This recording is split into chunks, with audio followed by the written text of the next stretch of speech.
Welcome to miracle maths academy. आज के video में हम अरिथमेटिक प्रोग्रेशन के आगे के क्वेश्चन सॉल्व करेंगे। Next question, which of the following are APs? If they are AP, find d, that means common difference of AP and write 3 more terms. तो उसने आपको कुछ सीक्वेंस गिवन है क्वेश्चन में एंड उसने आपसे पूछा है क्या ये सीक्वेंस एपी है, एपी बनेंगी, और अगर एपी है तो आपको उनका कॉमन डिफरेंस फाइंड करना है एंड 3 मोर टर्म्स आपको फाइंड करने। तो first part 2, 4, 8, 16 and so on. तो देखो एपी की कंडीशन क्या होती है, एपी कब बनती है? एपी बनती है जब आपकी कॉन्जिक्यूटिव टर्म्स का डिफरेंस कांस्टेंट होता है, सेम होता है। तो यहां से अगर हम कॉन्जिक्यूटिव टर्म्स का डिफरेंस फाइंड करें फर्स्ट क्वेश्चन में, तो 4 - 2 is 2, 8 - 4 is 4 एंड 16 - 8 is 8। तो यहां से कॉमन डिफरेंस हमारा सेम नहीं है, सब टर्म्स का अलग अलग डिफरेंस आ रहा है। तो फर्स्ट हमारी एपी नहीं बनेगी। सेकेंड 2, 5/2, 3, 7/2। तो देखो 5/2 - 2, 5 - 4/2 is 1/2। Now 3 - 5/2, so 6 - 5/2 is 1/2 and 7/2 - 3, 7/2 - 3, तो ये आ गया 7 - 6/2 is 1/2। तो यहाँ से सब डिफरेंस क्या आ रहे हैं आपके, सेम आ रहे हैं, तो ये आपकी क्या बन जाएगी, एपी बनेगी। और उसने पूछा है अगर एपी है तो डी की वैल्यू क्या होगी, तो यहाँ से डी की वैल्यू क्या होगी आपकी 1/2 एंड फाइंड 3 मोर टर्म्स। तो 3 और टर्म्स आपको फाइंड करनी है और एपी की जनरल टर्म का फॉर्मूला होता है a + n - 1t। नाउ अब आपको 4 टर्म्स तो गिवन है, तो आपको 5th, 6th and 7th term find करनी है। तो 5th टर्म के लिए यहां से a की वैल्यू 2 प्लस 5 - 1 इंटू डी, डी की वैल्यू क्या है आपकी half, so 2 + 4 × 1/2 is equals to 4। तो यहां से 5th टर्म क्या आ गई आपकी 4 आ गई। Now 6th term 2 + 6 - 1 5 × 1/2, 2 + 5/2 is 9/2। तो यहां से आपकी 6th टर्म आ गई 9/2। सिमिलरली 7th टर्म क्या आ जाएगी आपकी यहां से 2 + 7 - 1 6 × 1/2, तो ये आपकी आ जाएगी 5। Now third part -1.2, -3.2, -5.2 and -7.2 and so on. ये आपकी सीक्वेंस आपको गिवन है। पहले चेक करेंगे एपी है या नहीं है।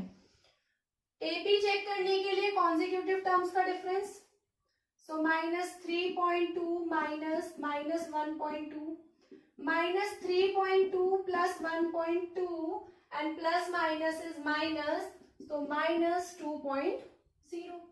now -5.2 - -3.2, तो यहां से -5.2 + 3.2, ये भी आपका क्या आ गया -2.0।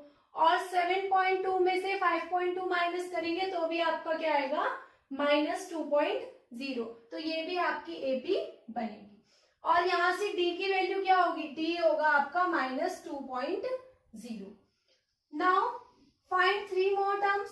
तो 4 तो आपको गिवन है, 1 2 3 4th टर्म तक तो आपको गिवन है। 5th टर्म आपको फाइंड करनी है।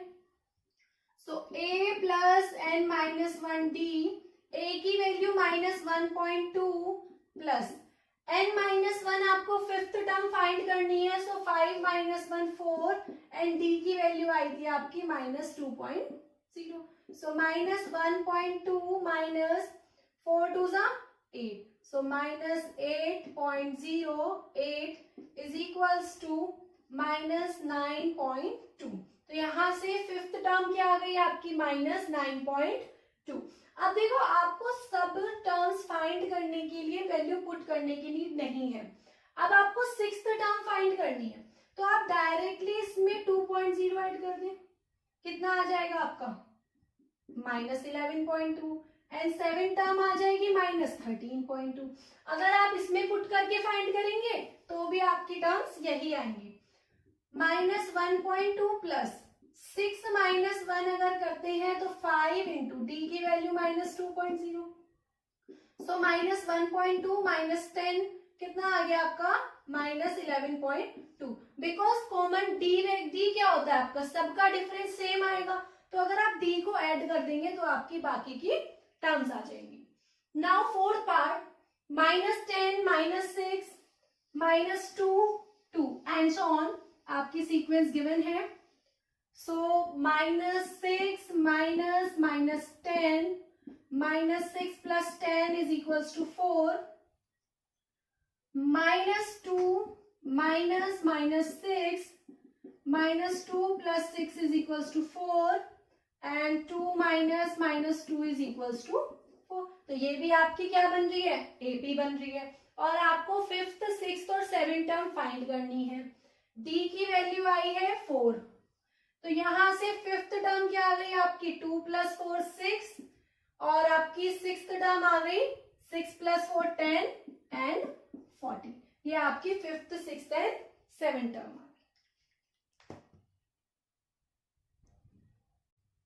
फिफ्थ पार्ट, 3 + √2 3 + 2√2 एंड 3 + 3√2, ये आपकी टर्म्स गिवन है एंड सो ऑन। तो यहां से सबसे पहले आपको क्या चेक करना है कि ये एपी है ये नहीं है। सो 3 + √2 - 3 is equals to √2 and 3 + 2√2 - 3 + √2। तो यहां से 3 + 2√2 - 3 - √2, तो 3 से 3 कैंसिल एंड 2√2 - √2 इज √2। सिमिलरली जब आप यहां से इसको माइनस करेंगे तो आपका तब भी क्या आएगा √2। तो यहां से आपका जो कॉमन डिफरेंस है वो आ जाएगा आपका √2, डी की वैल्यू आ जाएगी √2। अब आपको फाइंड करनी है fifth sixth and seven term. तो आप या तो उसके जनरल फॉर्मूले में पुट करें a + n - 1d, या फिर बिकॉज आपको fifth sixth and seven term find करनी है और 4 तक आपको गिवन है, तो आप फोर्थ टर्म में क्या ऐड कर दें, d की वैल्यू को ऐड कर दें। तो आपका आ गया 3 + 4 √2। फिफ्थ टर्म के लिए फोर्थ टर्म में d की वैल्यू को ऐड कर दें तो 3 + 5 √2 एंड सेवेंथ टर्म के लिए 3 + 5 √2 में √2 को ऐड करें तो 3 + 6 √2। ये आपकी fifth sixth and seven term आ जाएगी। Sixth part, 0.2 0.22 0.222 and 0.222। तो ये आपके टर्म्स गिवन है। नाउ 0.22 - 0.2 इज 0.02 एंड 0.22 - 0.22, तो आपका यहां से कितना डिफरेंस आ जाएगा, अगर आप इसको माइनस करेंगे तो आपका डिफरेंस आ जाएगा 0.002। तो देखो कॉमन डिफरेंस नहीं आया, डी की वैल्यू सेम नहीं है, तो ये आपकी एपी नहीं बनेगी। सेवेंथ पार्ट, 0 - 4 - 8 - 12, तो यहां से -4 - 0 इज -4 -8 -4 is -4 -12 -8 is -4। तो यहाँ से डी की वैल्यू तो सेम आ गई, डिफरेंस आपका कॉन्जिक्यूटिव टर्म्स का सेम आ गया, और डी की वैल्यू क्या है -4।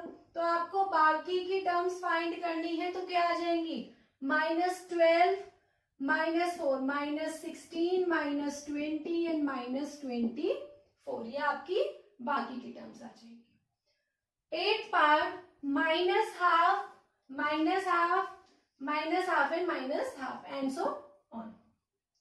तो देखो यहाँ से जो डिफरेंस आएगा कॉन्जिक्यूटिव टर्म्स का वो तो आपका 0 आएगा, और जब आपकी डी की वैल्यू 0 हो गई तो सेम आ रहा है क्योंकि डिफरेंस तो आपकी एपी तो बन गई, बट इसकी सारी टर्म्स क्या हो जाएंगी, सेम हो जाएंगी, माइनस हाफ, बिकॉज आपकी डी की वैल्यू क्या है यहाँ पर 0 है। Part 1, 3, 9 and 27 and so on, ये आपको एक सीक्वेंस गिवन है। यहाँ से कॉन्जिक्यूटिव टर्म्स का डिफरेंस आएगा 2, 6 एंड 18। तो देखो आपका डिफरेंस सेम नहीं है, और अगर डिफरेंस सेम नहीं है तो सीक्वेंस एपी नहीं बनेगी।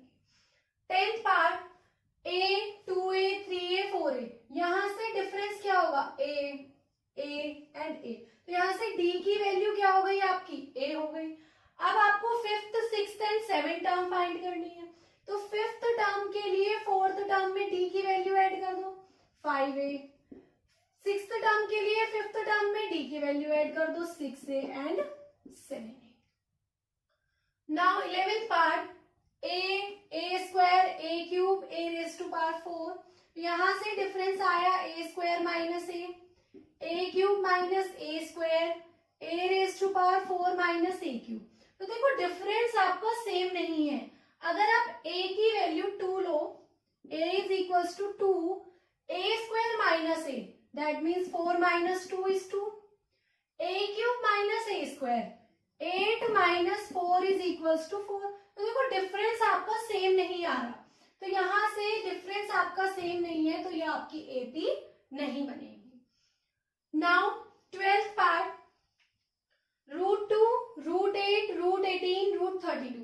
तो देखो यहाँ से आप √8 को, √18 को एंड √32 को क्या लिख सकते हैं, √2, 3√2, 4√2, 2√2, 3√2 एंड 4√2, बिकॉज 8 क्या हो जाएगा आपका 4 into 2, और 2 को आप आउटसाइड लिखेंगे तो ये आपका 2√2 बन जाएगा। सिमिलरली 3√2 और 32 को आप क्या लिख सकते हैं, 4√2। नाउ यहाँ से डिफरेंस क्या आया, √2 एंड √2, तो आपका डिफरेंस तो सेम है कॉन्जिक्यूटिव टर्म्स का, तो एपी तो आपकी बन रही है। अब आपको फाइंड करनी है 5th, 6th and 7th term. तो 5th टर्म क्या आ गई यहाँ से आपकी, 4√2 प्लस √2 इज 5√2, 6√2 एंड 7√2। तो देखो टर्म अगर आप इस फॉर्म में लिखो तो 5√2 that means 25 into 2 √50 and 36 into 2 √72 and 7 7s are 49 into 2, तो ये आपका आ गया 98 √90। तो ये आपकी आ गई 5th, 6th and 7th term. Now 13th part √3, √6, √9 and √12, यहाँ से कॉन्जिक्यूटिव टर्म्स का जो डिफरेंस आएगा, √6 माइनस √3, √9 माइनस √6 एंड √12 माइनस √12। तो देखो अगर आप √6 की अप्रोक्सीमेट वैल्यू लो तो 2.4 माइनस 1.7, ये आपका आ जाएगा 0.7। √9 को आप लिख सकते हो 3 और √6 की वैल्यू 2.4, तो ये आपका आ गया 0.6। √12 को आप लिख सकते हो 2√3 माइनस 3, √3 की वैल्यू 1.7, सो 2 into 1.7 माइनस 3, 3.4 माइनस 3 0.4। तो यहाँ से डिफरेंस आपका सेम नहीं है, तो ये आपकी एपी नहीं बनेगी। 14th part 1 square, 3 square, 5 square and 7 square, यहाँ से 1, 9, 25 एंड 49। तो यहाँ से कॉन्जिक्यूटिव टर्म्स का डिफरेंस क्या आ गया आपका, 8, 16, 49 माइनस 25, 24। तो ये तो आपका सेम नहीं है, और अगर सेम नहीं है तो ये आपकी एपी नहीं बनेगी। 15th पार्ट, इसको आप लिख सकते हो 1, 25, 49 एंड 7, ये आपको गिवन है एंड सो ऑन। तो यहाँ से कॉन्जिक्यूटिव टर्म्स का डिफरेंस 24, 49 माइनस 25, 24, 73 माइनस 49, 24। तो डी की वैल्यू क्या आ गई आपकी 24, फाइंड करना है fifth, sixth and seventh term. तो फिफ्थ टर्म के लिए फोर्थ टर्म में डी की वैल्यू को ऐड कर दो, ये आ गई आपकी 97। सिक्स्थ टर्म के लिए फिफ्थ टर्म में डी की वैल्यू को ऐड कर दो, ये आपकी आ गई 121 एंड सेवेंथ टर्म आ गई आपकी 145।